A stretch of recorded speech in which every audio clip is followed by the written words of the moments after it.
Fala, galera! Muito bom falar com vocês novamente, galerinha do sexto, do sétimo ano. Eu estou aqui para trazer um novo conteúdo de aula para vocês, né? Um novo tema. Hoje nós vamos trabalhar as cores e os seus significados, tá? O tema é o mesmo, tanto para o sexto como para o sétimo ano, tá? Vai ser bem enriquecedor para gente. Eu sei que eu até falei para o sexto ano que eu ia falar um pouco sobre a pré-história, né? Só que como a gente já trabalhou isso no início do bimestre, né? E eu acho que a gente também conseguiu evoluir bastante nesse assunto, eu vou dar um novo tema para vocês, até mesmo a pedido de vocês, tá bom? Então eu tô aqui para falar sobre o significado das cores, né? O conceito de monocromia, policromia, como que isso se dá no nosso dia a dia, né? E a importância disso nas nossas vidas, tá bom? Preparei aqui uns slides bem bacana para poder ficar mais fácil a explicação para vocês através das imagens. E espero que vocês me acompanhem até o final, tá bom? Vamos lá. Bom, galera, como eu falei no início, o nosso tema é as cores e os seus significados. E para nós iniciarmos o nosso estudo, é importante que a gente tenha alguns conceitos básicos em mente. E eu vou começar pela tonalidade, que também pode ser definida como tom, né? E nada mais é do que uma medida do claro e do escuro. Como vocês podem ver nas duas imagens, foi utilizada uma única cor, que é o cinza, né? E o cinza, ele está aí exposto tanto de forma clara como escura. Você vê que na pintura de cima, né, tem o cinza escuro para representar para a pintura da garrafa e para o sombreado das uvas em cima da mesa, né? E lá atrás ele também se apresenta um pouco mais escuro para mostrar a sombra, né, da garrafa e da tigela. O tom mais claro para representar a parede e também essa taça, né, que é um pouco mais transparente. Embaixo a gente também tem uma fotografia. É interessante a gente entender que a tonalidade ela não só se apresenta através da pintura, mas em tudo que a gente vê, né? Em tudo que os nossos olhos veem. Quando você vê, por exemplo, o sol refletido sobre uma determinada cor, aquela cor ela se parece um pouco mais viva, né? Um pouco mais clara, um pouco mais densa, em contrário daquela mesma cor exposta na sombra, né? Meu filho também está querendo participar aqui da videoaula. Na fotografia de baixo, a gente também tem aí, ó, uma arquitetura lá atrás, né? Tô falando da fotografia, né? A gente tem a fotografia da arquitetura lá atrás e à frente a gente tem o quê? É tipo uma luminária, né? De rua. E essa luminária ela se apresenta um pouco mais clara para representar a luz. Né? Na verdade, não foi nem representado, foi o resultado mesmo de uma fotografia em diferente escala de cinza. Né? Então, a tonalidade ela vai mudar de acordo com a média do claro e do escuro. Conforme for refletida a luz, aquela cor vai se mostrar mais clara. Quanto menos luz, aquela cor vai se mostrar mais escura. Né? Eu até deixei aí uma definição, vocês podem ler também com calma, pausa o vídeo e ler com calma. Bom, galera, agora eu vou falar para vocês a respeito da escala de cinza, né? Uma escala de cinza, ela possui graduações de valores de cinza, né? Onde um dos extremos é o preto, como você pode ver, que é o preto do lado esquerdo, né? E que é fora da área do cinza, e para o outro lado oposto, do lado direito, a gente tem o branco, que também é fora da área do cinza, né? Então são dois extremos, né, que trazem aí, que fazem aí com que o cinza, no meio, nesse meio dessa escala, tem a própria cor do cinza, né? Então o cinza ele é a média entre o preto e o branco, né? E existem diversas tonalidades. Hoje, essa escala de cinza ela é muito utilizada para ajustes de cores entre o branco e o preto, em câmeras fotográficas, câmeras de vídeo, para calibrar monitores também do seu computador. Quando você está com um brilho do seu celular muito forte, você diminui, você está aumentando a escala de cinza. E quando você aumenta a luminosidade do seu aparelho, você está aumentando aí a escala do branco, né? Então, A escala de cinza ela também é muito importante no nosso dia a dia. Ela está muito ligada à luminosidade, principalmente no conceito digital, seja no celular, pelo computador, pela sua TV. Quando você diminui o brilho da sua televisão, você está aumentando o cinza, né? Então, assim, quanto maior tiver o cinza, quanto maior tiver a cor mais forte do cinza, menos brilho você vai ter, né? Então, quanto maior tiver o branco, né, quanto mais luminoso tiver o branco, menos cinza você vai ter. Para a galera que tiver dificuldade de entender essa parte aí, comenta aqui no vídeo que eu vou tentar explicar da minha melhor forma em outro vídeo, tá bom? Mas é isso. Quanto mais contraste, quanto mais cinza, menos luminosidade vocês vão ter, tá bom? Vamos para o próximo slide. Agora eu estou trazendo já no próximo slide exemplo de tonalidades, né, que se variam já com outras cores. Eu tenho aí na primeira imagem a saturação do amarelo, do magenta e do ciano, que também compõe, né, o azul ciano, que compõe aí a escala cromática. Eu vou mostrar a escala cromática para vocês nos próximos slides. Mas o que é interessante vocês saberem é que quanto mais tiver a presença do branco, menos a tonalidade fica forte, né? Então, assim, a tonalidade ela vai perdendo a sua força conforme a presença do branco. Vocês veem que a saturação do amarelo, no topo lá dessa imagem, ela tá mais forte, do magenta, do ciano tá mais forte. E aí vai se degradando, né? E perdendo a tonalidade conforme for ficando mais clara a cor. Então, por exemplo, você tem um vermelho forte aí de tinta no seu armário, vermelho forte. Se você misturar um pouco de branco, ele vai perder essa força que ele tem na sua cor, né? Então vai ficando um pouco mais esbranquiçado. Essa variação também tem aí ao lado, eu também mostrei com outras cores, né? A gente tem aí a escala do verde, do amarelo, um pouquinho também do cinza. Então, para vocês verem como que muda a tonalidade conforme a presença de luz, tá? Bom, galera, agora já no próximo slide eu vou falar um pouco sobre a cor-luz e a classificação das cores. O que é a cor-luz? A cor-luz é a cor branca, né? Considerada mesmo como cor-luz. Ela tanto é que ela não está na escala cromática, ela é o meio da escala cromática, ela não está embutida aí nesse círculo cromático, né, que é a volta, ela está no meio, porque ela vai trazer aí a questão da tonalidade, né, que vai fazer toda a diferença, tá?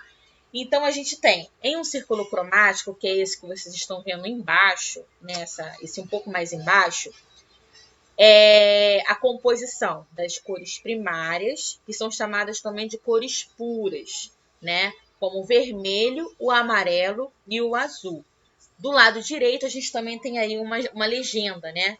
Cores primárias. Tem aí o círculo somente com as cores primárias, né? Esse primeiro círculo pequenininho que tem aí do lado direito.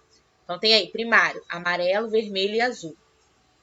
As cores secundárias, elas surgem a partir da união de duas cores, né, que compõem aí a cor primária, né? Então, aí tem o verde, que é a junção do azul com o amarelo, que também é uma cor primária.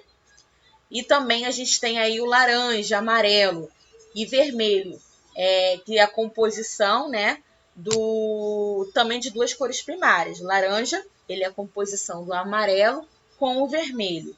Então, as cores secundárias, elas surgem a partir da união de duas cores primárias, tá? Gravem isso.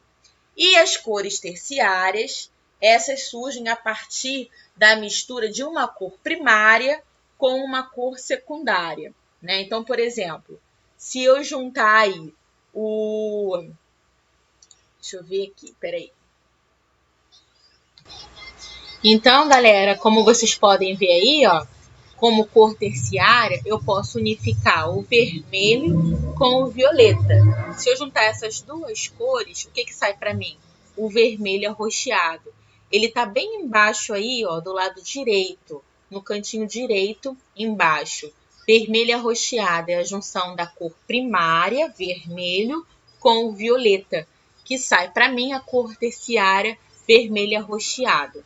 Do lado esquerdo, eu tenho aí o azul com a junção do violeta, que traz para mim o azul arroxeado. E em cima, o que eu tenho? O amarelo, né, junto com o vermelho, né, que pode trazer para mim 3 cores terciárias. Quais são? O amarelo alaranjado, o vermelho alaranjado, o laranja é secundário. Então, para ficar melhor para vocês compreenderem, é o seguinte: a cor terciária, ela é a junção de uma cor primária, que é uma cor pura, junto com uma cor secundária, tá? E a cor secundária é a junção de 2 cores primárias. Anotem isso.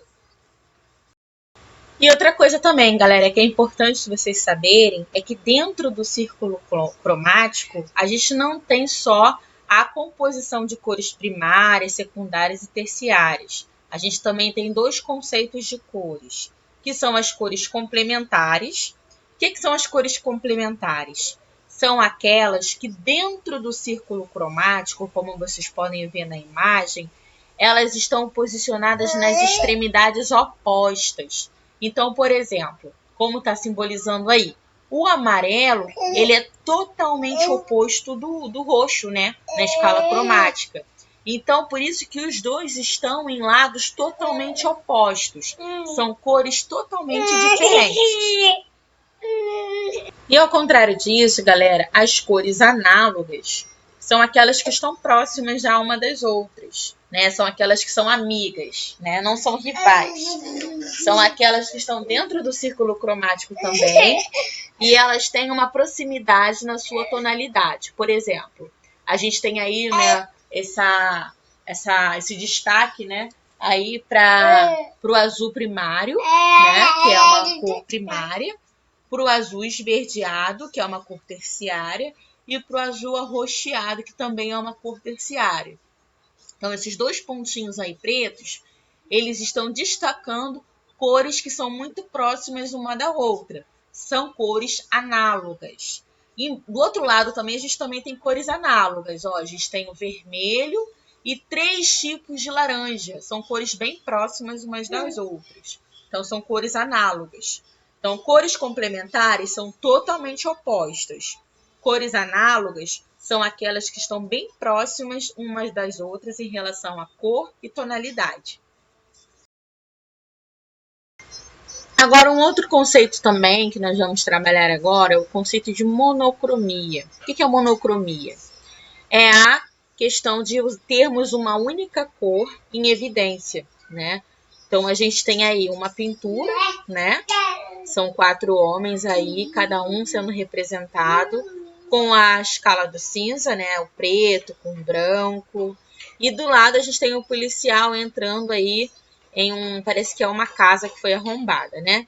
Então a gente tem aí 2 imagens, tanto através da pintura como através da fotografia, que demonstram uma monocromia, ou seja, uma única cor sendo vista, né? Que aí no caso é a questão do cinza. O cinza e o preto também um pouquinho, né? Mas é mais o cinza, a escala mesmo do cinza que está presente aí.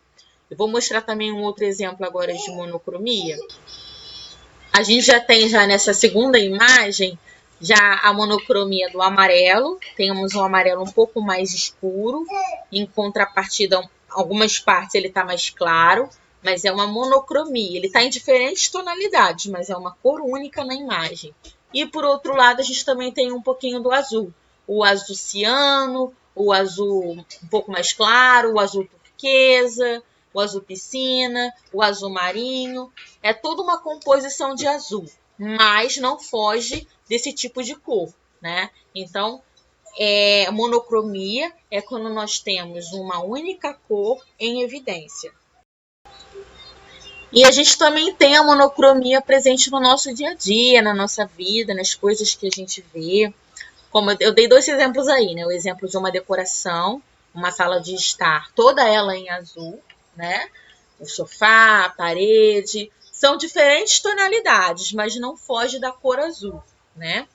A gente tem até algumas cores aí também, que é um pouquinho do preto, um pouquinho do cinza, mas a cor que predomina, a cor principal nessa imagem é o azul. A gente também tem aí do lado a monocromia na moda, né? Então aí vocês podem ver diferentes tonalidades de verde na moda, né? Mas sendo uma única cor.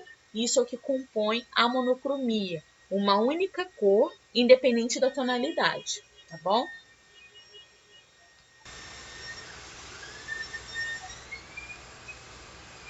É interessante até a gente pensar também que na nossa vida isso faz muita diferença. Por exemplo, hoje eu creio, né, que nenhum de vocês vai sair de casa com um chapéu amarelo, uma blusa azul, um tênis rosa e uma calça dourada, né? Aí vai ficar um carnaval puro, né? Pode até ser que no carnaval a gente saia assim, mas geralmente o que a gente costuma fazer? A gente costuma harmonizar as nossas cores, né? A gente costuma o quê? Selecionar bem o que nós vamos vestir, tentando combinar uma cor com a outra. E isso é a tentativa de uma harmonia de cores. Às vezes a gente acompanha a monocromia, sim, ou às vezes não. Mas a maior parte a gente também está vestido de forma monocromática, tá? Então, a sala de estar e os exemplos da moda aí que eu mostrei no verde são exemplos de escala monocromática, uma única cor em diferentes tons. E ao contrário disso, o que nós temos é a policromia, né? A policromia já é o quê? Já é a junção de diversas cores diferentes, como nós estamos vendo aí.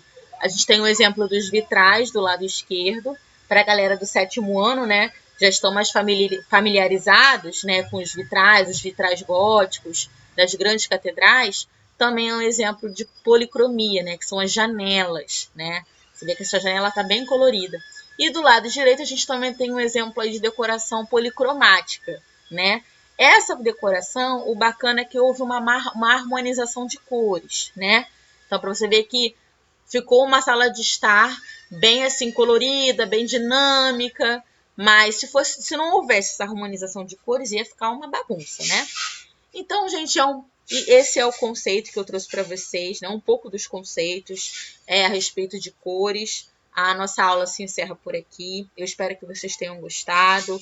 Eu peço que vocês deixem aqui ao final do vídeo o nome completo e a turma de vocês para que eu possa computar como presença, tá? Tentei explicar ao máximo de forma fácil para vocês compreenderem. Caso não tenham entendido alguma coisa, me escrevam. Vocês têm os meus contatos. Podem também deixar comentário aqui no vídeo perguntando algo que vocês não tenham entendido, tá? Eu vou passar uma atividade prática logo em seguida, vou pôr lá no mural daqui a alguns dias para vocês. Estudem esses conceitos e também nós temos aí também significado de cores, né? Cada um de nós tem aquela cor preferida. Eu, por exemplo, eu gosto muito de azul, né? Então, o que o azul significa para mim? Então, eu vou pedir, a princípio, para vocês, após vocês estudarem esse conteúdo, né, pensar numa cor que vocês gostem mais. Pensa aí numa cor, guarda essa cor, que logo depois, em seguida, eu vou passar a atividade prática para vocês em relação à cor que vocês escolheram, tá bom? Um grande beijo e fiquem com Deus. Tchau, tchau.